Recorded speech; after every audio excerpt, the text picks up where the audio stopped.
good to make choices of things that kind of scare you and put you outside of your comfort zone. I think it pushes you to flex different muscles, and Halloween is something that I always loved growing up. It's a hugely influential horror film, and it was cool to be able to try to figure out what you would do with it if you were given the opportunity.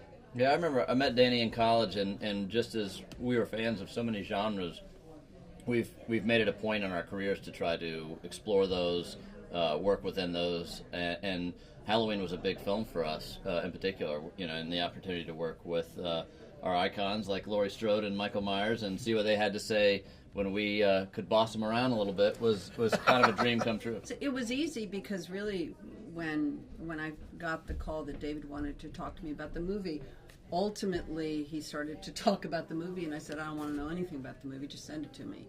And from almost page 2 you get a very clear idea that they have separated the movie in 1978 with this movie, and all the other movies don't stop existing, but they don't have reference to this movie. And that was very clear to me, and that was important to me.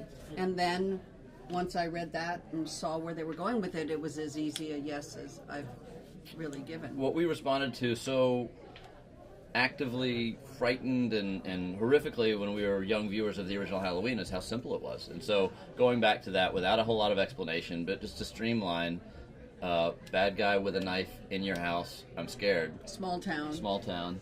Make it identifiable, make it relatable, make it where anyone could be next, and that was important just from a kind of a primal, simple narrative level. That was where we decided to. And you have to remember, all of the other storylines were really just inventions of other writers and other directors needing to add on to the story that was told before them.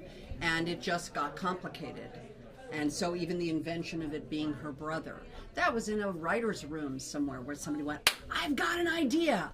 It's her brother. And so then they ran with that. And what I loved was the cleanliness of honoring the original movie and just building on that story with a very delicate hand. Trauma is a generational illness. And in this movie, we explore the generations that have been affected by a trauma that happened in 1978 to this young girl. Very clearly, Laurie Strode had no help. She had no mental health services, a group of psychologists that didn't descend on Haddonfield. I believe Laurie Strode went back to high school 2 days later with a bandage on her arm, and that's about it. I don't think people talked about it.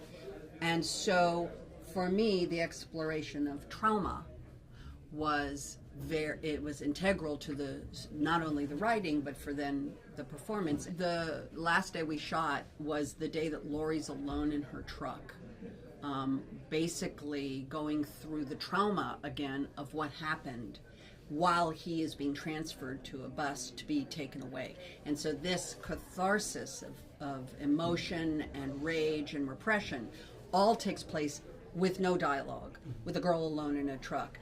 And so as I was preparing, it's also my last day in the movie, where I had made forged friendships and relationships with the whole crew, and particularly these guys. And when I approached the truck to do my alone acting work in an empty truck with 100 people surrounding her, the entire crew wore name tags that said, "We are Laurie Strode."